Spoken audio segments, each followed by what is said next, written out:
निर्मला सरस्वती सांस्कृतिक उत्सव सुप्रसिद्ध सिने अभिनेत्री वर्षा उसगावकर यांच्या उपस्थितीत जल्लोषात साजरा। सरस्वती बालक मंदिर, सरस्वती विद्या मंदिर व निर्मला माध्यमिक विद्यालय यांच्या संयुक्त विद्यमाने प्रतिवर्षी आयोजित होणारा निर्मला सरस्वती सांस्कृतिक उत्सव यावर्षी सुप्रसिद्ध अभिनेत्री वर्षा उसगावकर यांच्या उपस्थितीत संपन्न झाला। कार्यक्रमाचे अध्यक्षस्थान संस्थेचे अध्यक्ष जगदीश होळकर होते। कार्यक्रमाचे प्रास्ताविकातून मुख्याध्यापक भीमराव शिंदे यांनी विद्यालयाच्या शैक्षणिक प्रगती आणि विद्यार्थ्यांच्या सर्वांगीण विकासाच्या दृष्टीने शाळेत राबवले जाणारे विविध नाविन्यपूर्ण उपक्रमांचा आढावा मांडला। उपस्थित मान्यवरांच्या हस्ते सरस्वती पूजन, दीप प्रज्वलन करून कार्यक्रमाचे उद्घाटन करण्यात आले। अभिनेत्री वर्षा उसगावकर यांनी आपल्या मनोगतातून आपले कुटुंब ते सिने अभिनेत्री हा प्रवास करत असताना केलेली मेहनत व अभिनयाचा रियाज याबाबत आपल्या मनोगतातून संवाद साधला।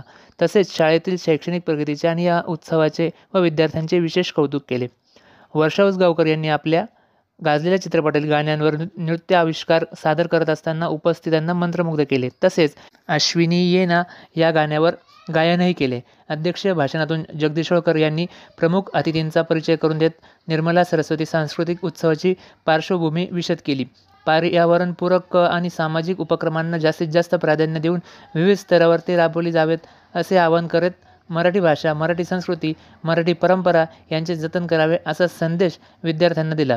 उत्सवामध्ये विद्यार्थ्यांनी महाराष्ट्राची लोकधारा या थीम अंतर्गत गणेशवंदना, मराठी सण उत्सव, मंगळागौर, शेतकरी नृत्य, भारूड, हिरकणी, सिंधुताई सपकाळ, संत गोरा कुंभार, खंडोबा, कोळीगीतं, आदिवासी नृत्य, शिवतांडव, वेड्यात मराठी वीर, देवीचा गोंधळ, नटरंग उभा, हास्यजत्रा, हॉरर या प्रकारचे नृत्य आविष्कार सादर केले। तसेच वैयक्तिक वादन, गायन व नृत्य हे कलाविष्कार सादर केले।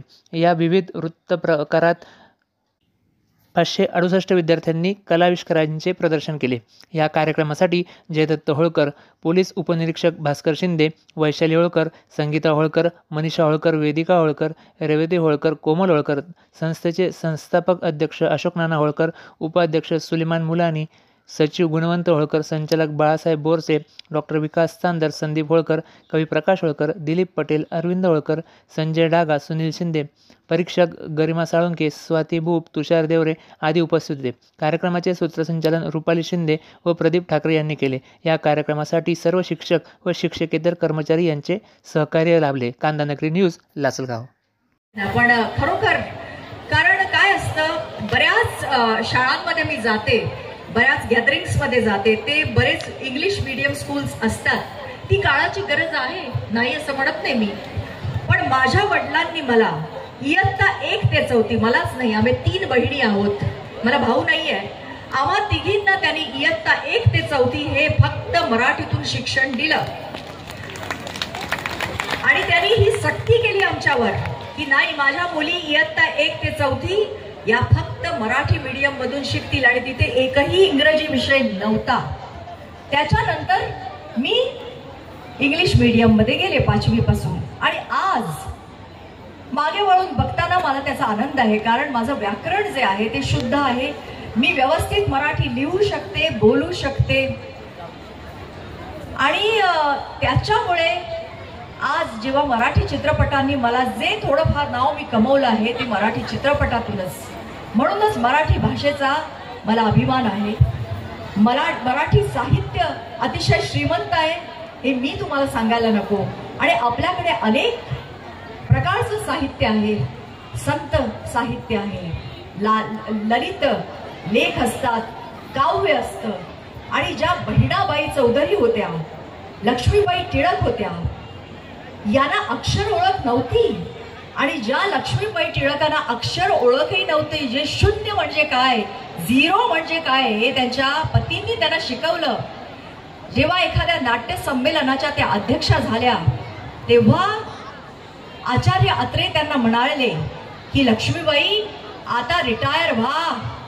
तेव्हा लक्ष्मीबाईंनी म्हटलं की माझ्या आयुष्याचा फुल स्टॉप अजून आलेला नाही। ज्या बाईंना अक्षर ओळख नव्हती त्यांनी एवढं मोठं साहित्य लिहावं, स्मृतिचित्रे हे त्यांचे जे आत्मचरित्र आहे त्याला आज साहित्यात मोठा दर्जा आहे। त्यामुळे शिक्षण घेऊनच माणूस सुसंस्कृत होतो असं काही नाहीये.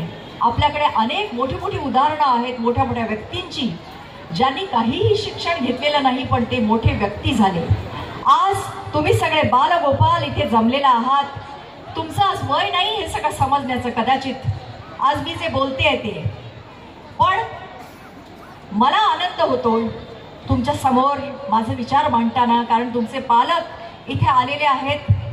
जेव्हा मी इथे आले या तुमच्या कार्यक्रमामध्ये तेव्हा मला नाकी नऊ आले. सगळ्या महिलांनी मला गराडा घातला आणि त्याच्यातून कशी बशी मी सुटले. पण ते तुमचं प्रेम होतं. जिथे जिथे मी जाते तेव्हा सगळे आम्ही कलाकार खरे भाग्यवान आहोत. मीच आहे असं नाही म्हणत मी. अनेक कलाकार आहेत, नट आहेत, अभिनेत्री आहेत, ज्यांना तुमचं भरभरून प्रेम लाभलेलं आहे आणि त्यांना तुम्ही असाच गराडा घालता. खरोखर मी धन्य होते. कधी कधी भीती वाटते, कारण गर्दी लांबून बरी वाटते कधी कधी, पण महिलांचा गराडा मला आवडतो. त्यात मी स्वतःला सुरक्षित मानते. पण पुरुषाचा गराडा पडला की जरा भीती वाटते. ते म्हणतात ना, दुरून डोंगर साजरे, ते दुरून बरे वाटतात, पण जवळ आले की जरा भीती वाटते हो. पण तुमचं हे प्रेम कमवण्यासाठी मी आयुष्यभर झटत राहीन. हा या वर्षीचा जो उत्सव आहे, जगदीशजींनी मला सांगितलंय, त्याची जी मेन थीम आहे ती मराठी संस्कृती आहे. आणि तुम्हाला हे वेगवेगळे विषय दिलेले आहेत धाडस करून, आणि देवाने साथ दिली म्हणून वर्षा उसगावकर या माझ्या सामान्य नावाला जे थोडंफार वलय आहे ते प्राप्त झालं. आणि अर्थात ही तुम्हा सगळ्यांची कृपा आहे. आत्ताच मी बिग बॉस केला. बरेच जण मला विचारतात कसा वाटला, कसा होता अनुभव. तर तो अनुभव खरोखर कठीण आहे. आणि तुम्ही एका कठीण अशा परीक्षेतून जात असता. जो दिवस येईल तो चांगला म्हणायचा, अशा प्रकारचं तिकडचं वातावरण असतं. आणि बिग बॉसचं सतत तुमच्यावर 24 तास लक्ष असतं. तिथे जवळजवळ 100च्या वर कॅमेरे असतात. त्यामुळे तुम्हाला प्रायव्हेट असा कुठलाही क्षण नसतो. त्यामुळे तुम्ही कसे बोलता, काय बोलता, याच्यावर तुमचं नियंत्रण असावं लागतं. आणि तुम्ही माणूस म्हणून कुठे आहात, तुमच्या रागावर किती ताबा आहे, तुमची सहनशक्ती काय आहे, याचा कस तिथे लाभतो. आणि खरं म्हणजे मी बिग बॉसमध्ये जाणार नव्हते, पण माझ्या हितचिंतकांसाठी आणि माझ्या फॅन्ससाठी मी बिग बॉसमध्ये गेले. कारण त्यांची इच्छा होती की मी बिग बॉसमध्ये जावं, आणि म्हणून मी त्यांच्यासाठी गेले. आणि मला आनंद आहे की तिथून मी तावून सुलाखून परत आले आणि आज मी तुमच्या समोर उभी आहे. परत जर जाण्याचा योग आला तेव्हाही कदाचित मी न कचरता जाईन सुद्धा. पण आता तरी मला आनंद वाटतो की मी बिग बॉसमध्ये जाण्याचा निर्णय घेतला. मी जवळजवळ 8 वेगवेगळ्या भाषांमधून चित्रपट केलेले आहेत. तुम्ही मगाशी उल्लेख केला, तेही माझ्यासाठी एक आव्हान होतं. सगळ्यात आधी मी तेलुगू चित्रपटात काम केलं, रक्ततर्पणम नावाच्या. आताचे जे महेश बाबू नावाचे मोठे हिरो आहेत, त्यांचे वडील कृष्णा राव हे माझे हिरो होते त्याच्यात. तर जवळजवळ आता त्याला 35 वर्ष झाली मला वाटतं. तर ते तेलुगू बोलताना मी काय बोलते हेच मला कळत नव्हतं. काहीतरी मी बोलते आहे, पण ते पाठ करायचं आणि बोलून टाकायचं. कधी कधी बोर्डवर लिहायचं. रडायचे सीन आले, हसायचे सीन आले की मला आतून रडायला यायचं, कारण मला ती भाषाच समजत नव्हती. असं काहीतरी विचित्र वाटायचं कानाला. तेव्हा दुसरा जेव्हा बंगाली चित्रपट मी केला तेव्हा मी ठरवलं की मी त्याचे ट्युशन्स घेणार.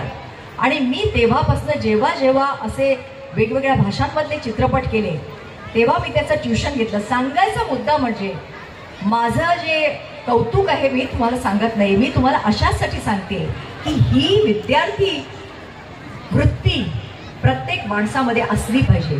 आपल्याला सगळं येतं. आज मी असं नाही म्हणू शकत की मला सगळं येतं, मला नृत्य मी कोळून प्यायली आहे, अभिनय मी कोळून प्यायली आहे, असं नाही आहे. मी अजूनही शिकते आहे. आजही मी शास्त्रीय संगीत शिकत होते एकेकाळी, कारण गाणं ही माझी आवड आहे. मला आज वाईट वाटतं मागे वळून बघताना की मी ती जी तपश्चर्या आहे ती अर्धवटच सोडली. नाहीतर मी आज माझे काहीतरी गाण्याचे कार्यक्रम करू शकले असते मोठ्या आत्मविश्वासाने. मी कथ्थकचं शिक्षण घेत होते, तेही मला अर्धवट सोडावं लागलं, पण ते मी पुढे काही वर्षांनी कंटिन्यू केलं. त्यामुळे विद्यार्थी दशेत माणूस नेहमी असला पाहिजे, तरच त्याचा विकास होतो, मानसिक, शारीरिक. आणि या विद्यार्थी दशेत मला नेहमी राहायचं आहे. आणि तसं पाहायला गेलं तर सिनेमा सृष्टी तुम्हाला नेहमी जमिनीवरच ठेवते.